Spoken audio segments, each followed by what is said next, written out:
সুপ্রিয় দর্শক, আপনাদেরকে স্বাগতম। বাংলাদেশের রাজনীতির মাঠে একটি কথা চলমান রয়েছে। এই কথাটি এমন শক্তভাবে চলমান রয়েছে যেটা বেশিরভাগ মানুষই বিশ্বাস করে। সেটা হলো আওয়ামী লীগ সরকারি দল হিসেবে যেমন তেমন যে কোনোভাবে সরকার চালায়, কিন্তু বিরোধী দল হিসেবে আওয়ামী লীগ সবসময় আগুন।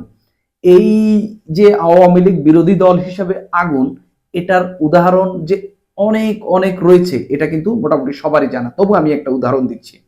এই যে 2014, 18, 2024 সালে আওয়ামী লীগ যে একপাক্ষিক নির্বাচন করেছে বলে যে জনশ্রুতি রয়েছে, এবং আওয়ামী লীগের লোকেরাও কিন্তু এটা বিশ্বাস করে। এই যে এই নির্বাচনটি যদি এই তিনটি নির্বাচন যদি বিএনপি করতো, কখনো পারতো? আওয়ামী লীগ কি তাদেরকে করতে দিত? যেমনটা 1996 সনে করতে দেয়নি, যেমনটা আওয়ামী লীগ 2006 সনে করতে দেয়নি। বিএনপি কিন্তু চেষ্টা চালিয়েছিল যে হচ্ছে এই নিজেদের মতো করে নির্বাচন করে ক্ষমতায় থেকে যাওয়ার, কিন্তু আওয়ামী লীগ বিরোধী দল হিসেবে থেকে এবং তীব্র চাপের মুখে, আন্দোলনের মুখে সরকারকে সেই জায়গা থেকে সরিয়ে দিয়েছে। একই সঙ্গে বিএনপির সময়ে কিন্তু নানান সিদ্ধান্ত নেওয়ার ক্ষেত্রে আওয়ামী লীগের আন্দোলনের মুখে, দাবির মুখে কিন্তু হিমশিম খেতে হয়েছিল সেই দল আওয়ামী লীগ। বিগত 15 বছরে এই সরকারে থাকার একটা তীব্র একটা লোভের জায়গা থেকে অনুপ্রবেশের কারণে, নানান কারণে, সুবিধাভোগীদেরকে দেওয়ার কারণে, ফ্যাসিস্ট দল হয়ে ওঠার কারণে আওয়ামী লীগের এখন ভঙ্গুর অবস্থা। এরপরেও এই বিরোধী দল হিসেবে আওয়ামী লীগ যে কতটা তীব্র হইতে পারে, এই আলোচনা থেকে আপনি আওয়ামী লীগকে কখনো বাদ দিতে পারবেন না। সেই আওয়ামী লীগ বর্তমান রাজনৈতিক প্রেক্ষাপটে এখনো বিরোধী দল হিসেবে আবির্ভূত হয়েছে। সেই দলটি ধীরে ধীরে কিছু কর্মসূচি দেওয়ার চেষ্টা করছে। এখন এই কর্মসূচিগুলো সফল হবে কি হবে না সেটা অন্য আলাপ, কিন্তু এই যে আওয়ামী লীগ এই পতনের বা হচ্ছে তাদের অভ্যুত্থানের মধ্য দিয়ে তাদের সরকার ক্ষমতা থেকে যাওয়ার 6 মাস পর, প্রায় 6 মাস পর, তারা হচ্ছে 5 দিন ব্যাপী, 5 দিন না হিসাব করলে আরো অনেক দিন, কিন্তু মূলত 5টা দিনের কর্মসূচি দিয়েছে। এর মধ্যে 1 থেকে 5 ফেব্রুয়ারি তারা লিফলেট বিতরণ করবে, যেমনটা লিফলেট বিতরণ করেছিল গত সময়ে হচ্ছে বিএনপি, যদি আওয়ামী লীগ বিভিন্ন সময় তাদের সমালোচনা করেছিল। 6 ফেব্রুয়ারি প্রতিবাদ সমাবেশ এবং মিছিল করবে। লিফলেট বিতরণ পুরোটাকে আমি এক কর্মসূচি হিসেবে দেখছি। 1 ফেব্রুয়ারি থেকে 5 ফেব্রুয়ারি তারা লিফলেট বিতরণ করবে। 6 ফেব্রুয়ারি তারা প্রতিবাদ সমাবেশ, প্রতিবাদ মিছিল ও সমাবেশ করবে। 10 ফেব্রুয়ারি সোমবার তারা বিক্ষোভ মিছিল ও সমাবেশ করবে। 16 ফেব্রুয়ারি রবিবার অবরোধ কর্মসূচি করবে। 18 ফেব্রুয়ারি মঙ্গলবার দেশব্যাপী সকাল সন্ধ্যা সর্বাত্মক কঠোর হরতাল পালন করবে। তাদের কর্মসূচির মধ্যে এই বিক্ষোভ মিছিল টিছিল সমাবেশ সমাবেশ তো রয়েছে, তবে একদম রাজনৈতিক মাঠে দাবি আদায়ের ক্ষেত্রে যে সর্বোচ্চ যে আন্দোলন, সেটা হরতাল। সেই হরতালের ডাক কিন্তু আওয়ামী লীগ দিয়েছে। এটা সফল হবে কি হবে না, তারা মাঠে নামতে কি পারবে কি পারবে না, এ নিয়ে আমি আলাপ করব। কিন্তু তাদের এই যে কর্মসূচি দেওয়ার এই মানে তাদের দাবিগুলো কি, তারা নানান দাবি উল্লেখ করেছে। শেখ হাসিনার বিরুদ্ধে হচ্ছে এই যে আন্তর্জাতিক অপরাধ ট্রাইব্যুনালে যেসব মামলা টামলা হয়েছে, এগুলোর এই যে প্রহসনমূলক বিচার বন্ধের দাবিতে তারা বলছে, আওয়ামী লীগ বলছে এগুলো। তারপরে হিন্দু বৌদ্ধ খ্রিস্টান, তারপরে হচ্ছে উপাসনালয়ে হামলা ও ভাঙচুরের প্রতিবাদ আওয়ামী লীগ দাবি করছে। এই যে আন্দোলনে ছাত্র জনতা, পুলিশ, তারপরে হচ্ছে 3000-এর বেশি আনসার বাহিনী সহ নানান ফোর্সের লোকজন যে মারা গেছে, সেগুলোর বিচারের দাবিতে, মানুষের জানমালের নিরাপত্তার দাবিতে, ব্যক্তিদের গুম খুম হত্যার প্রতিবাদে তারা বলছে যে দেশের গুম খুম হচ্ছে এরকম, দ্রব্যমূল্যের ঊর্ধ্বগতির প্রতিবাদে, তারপরে ভ্যাট ট্যাক্স বৃদ্ধি করে জনগণের উপর যে বাড়তি চাপ দেওয়া হয়েছে সেটার প্রতিবাদে, শেয়ার বাজার অর্থ কেলেঙ্কারি এগুলোর প্রতিবাদে, তারপরে শত শত পুরনো মাজার ভাঙচুর, সুফি সাধকদের উপর হামলার প্রতিবাদে, তারপরে গার্মেন্টসে যে সমস্যাটি চলতেছে, তারা বলছে যে লাখ লাখ শ্রমিক কর্মহীন পড়ছে, তারপরে গণমাধ্যমের গণমামলা নির্বিচারে গণগ্রেপ্তার প্রতিবাদে, রাজবন্দীদের মুক্তির দাবিতে, এই সব নানান দাবিতে হচ্ছে তারা সর্বোপরি যে দাবিটা তাদের, ইউনূস সরকারের পদত্যাগের দাবিতে তারা এই আন্দোলন ডেকেছে। এখন দেখেন এই আন্দোলন ডাকার প্রেক্ষাপটটা কি। যখন শেখ হাসিনার পতন হলো, পতনের 6 মাসে ধীরে ধীরে নানান কর্মকাণ্ডের মধ্য দিয়ে ডক্টর মোহাম্মদ ইউনূসের নেতৃত্বাধীন অন্তর্বর্তীকালীন সরকার কিছুটা চাপে পড়েছে, কিছুটা জনপ্রিয়তা হারাচ্ছে। যেই আশা আকাঙ্ক্ষা নিয়ে মানুষ তাদেরকে 5 আগস্ট শেখ হাসিনার পতনের পর 8 আগস্ট ক্ষমতায় বসিয়েছে, সেই আশা আকাঙ্ক্ষা পূরণ হয়নি বলে অনেকেই মনে করছেন। কেউ কেউ তো ইতিমধ্যেই বলা শুরু করেছেন, আগেই ভালো ছিলাম, এই সরকার আসলে পারবে না, দ্রুত নির্বাচন চাচ্ছে অনেক রাজনৈতিক দল। এইসব এই প্রেক্ষাপটে হচ্ছে আওয়ামী লীগ এই কর্মসূচি দিয়েছে। একই সঙ্গে যখন ইবতিদায়ী শিক্ষার্থীরা আন্দোলন করছেন, 7 কলেজের শিক্ষার্থীরা আন্দোলন করছেন, গার্মেন্টসের শ্রমিকরা বিভিন্ন স্থানে হচ্ছে এই মানে গুটি কিছু কিছু করে নামছেন, আরো বিভিন্ন দাবিতে শাহবাগে কেউ নামছেন, আন্দোলনে আহতরা নামছেন, নিহতদের পরিবার নামছেন। মানে সারা দেশেই যখন একটা আন্দোলনের একটা দুর্বার মানে কার্যক্রম চলছে, যে কেউ যে কোনো দাবিতে যখন আন্দোলনের নামছে, ঠিক সেই সময় আওয়ামী লীগ এই আন্দোলনের ডাক দিয়েছে। এই যে আমি যে আওয়ামী লীগের যে কর্মসূচির কথাগুলো বললাম, তারা তাদের ফেসবুক পেজে হচ্ছে এই আন্দোলনের কর্মসূচি ঘোষণা করেছে।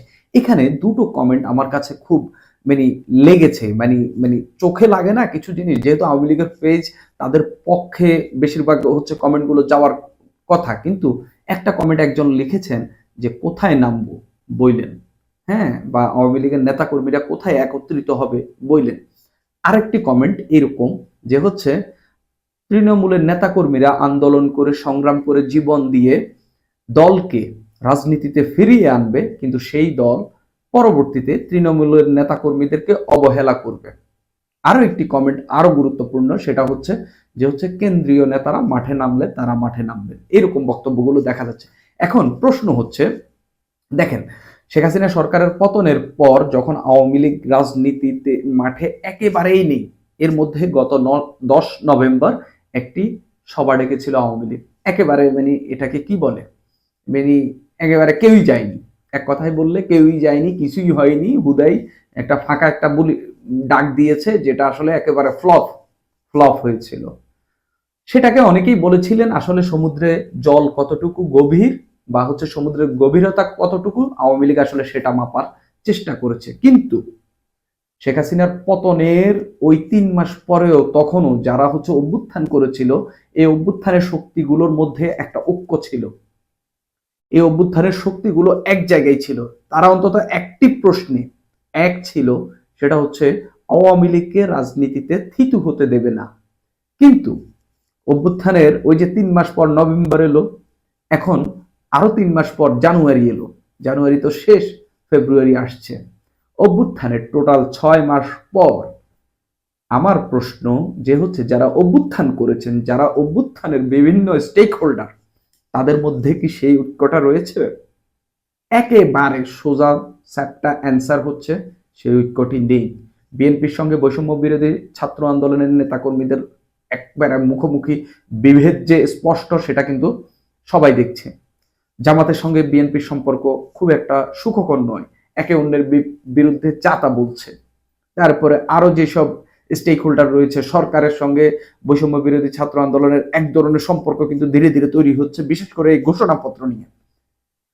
ঠিক যখন তাদের ঐক্যের মধ্যে এক ধরনের একটা ফাটল, এক ধরনের একটা ভাঙন এসেছে, তখন কিন্তু আওয়ামী লীগ এই কর্মসূচির ডাক দিয়েছে। আবারও বলছে, এটা সফল হবে কি হবে না এটা এখনো নিশ্চিত করে বলা যাচ্ছে না। তবে ঠিক এই সময় যখন দেশে একটা আন্দোলনের, তীব্র আন্দোলনের একটা পরিস্থিতি চলছে, বিভিন্ন দাবিতে যখন বিভিন্ন গ্রুপ অফ পিপল, মানুষ মাঠে নামছেন, একই সঙ্গে যারা অভ্যুত্থান করেছেন তাদের মধ্যে একটা ফাটল তৈরি হয়েছে, একই সঙ্গে যারা অভ্যুত্থানের নেতৃত্ব দিয়েছেন তাদেরকে নিয়ে নানান বিতর্ক হচ্ছে। সর্বশেষ হাসনাত আব্দুল্লাহ একটা মব থামাতে গিয়ে প্রায় মার খেতে বসেছেন। এই পরিস্থিতির মধ্যে আওয়ামী লীগ কিন্তু এই কর্মসূচির ডাক দিয়েছে। প্রশ্ন হচ্ছে আওয়ামী লীগের নেতাকর্মীরা কি মাঠে নামতে পারবেন কিনা, এটাই বড় প্রশ্ন। আপনি যত যাই দেখেন ঐক্যে ফাটল, মানে অভ্যুত্থানের স্টেক হোল্ডারদের মধ্যে ঐক্যে ফাটল, সরকারের গ্রহণযোগ্যতা কমে যাওয়া, তারপরে বৈষম্য বিরোধী ছাত্র আন্দোলনের নেতৃবৃন্দ যারা শীর্ষ নেতা, যেমন ধরেন সার্জিস, হাসনাত মাহফুজ, তারপরে আসিফ নাহিদ, আব্দুল হান্নান মাসুদ, আবু বাকের মজুমদার, আরিফ সোহেল, যারা যারা আছেন, মানে সবার এক ধরনের মানে ধীরে ধীরে বিতর্কিত হয়ে যাওয়ার যে একটা দেখা যাচ্ছে। এই সময়ে আওয়ামী লীগের নেতাকর্মী, এর মধ্যেও কি আওয়ামী লীগের নেতাকর্মীরা কেউ কি কোথাও মাঠে নামছেন? আমরা দেখতে পাচ্ছি বিভিন্ন স্থানে জয় বাংলা লিখে উদাও হয়ে যাচ্ছে, বিভিন্ন স্থানে শেখ হাসিনাতেই আস্থা এরকম পোস্টার সাটিয়ে দেওয়া হচ্ছে, বিভিন্ন স্থানে বঙ্গবন্ধুর বিভিন্ন স্লোগান, তারপরে আওয়ামী লীগ লিখে দিয়ে যাচ্ছে, এগুলো আওয়ামী লীগ প্রচারও করছে, কিন্তু সেটা একেবারেই অন্ধকারে, সেটা একেবারেই লুকিয়ে। কিন্তু এরকম প্রকাশ্য কর্মসূচি, ধরেন আওয়ামী লীগের জন্য আপনি লিফলেট বিতরণ করবেন, সেটা আপনার প্রকাশ্যেই করতে হবে। আপনি ধরেন কারো বাসার সামনে গিয়ে লিফলেট বিতরণ করে রেখে আসলে কিন্তু সে দেখবে না। তো এই ক্ষেত্রে হয়তো আওয়ামী লীগ কিছু কৌশল নেবে। সর্বশেষ হরতাল, যেটি ধরেন বিক্ষোভ মিছিল সমাবেশ, আমি মানলাম হয়তো কয়েক জায়গায় কয়েকজন নেমে টেমে জয় বাংলা স্লোগান বা হচ্ছে আওয়ামী লীগের শেখ হাসিনাকে আস্থা বা হচ্ছে শেখ হাসিনার এই মামলা প্রত্যাহার করা, এরকম স্লোগান টোগান দিয়ে হয়তো চলে আসবে। কিন্তু হরতাল, হরতাল কি আওয়ামী লীগ পালন করতে পারবে? আমার কাছে কেন জানি মনে হচ্ছে কিছু কিছু ওয়েতে আওয়ামী লীগ এই হরতালটা পালন করবে। সেটা হচ্ছে এরকম, ধরেন বিভিন্ন জনের বিভিন্ন ধরনের দাবি দাওয়া রয়েছে। এই যে আমরা দেখতে পাচ্ছি এই শ্রমিকরা নামছেন, আমরা দেখতে পাচ্ছি এই যে আন্দোলনে আহতরা নামছেন, আমরা দেখতে পাচ্ছি ইবতেদায়ী শিক্ষকরা নামছেন, আরো অন্যান্য বিভিন্ন শিক্ষকরা হচ্ছে তাদের দাবি দাওয়া নিয়ে বসে আছেন।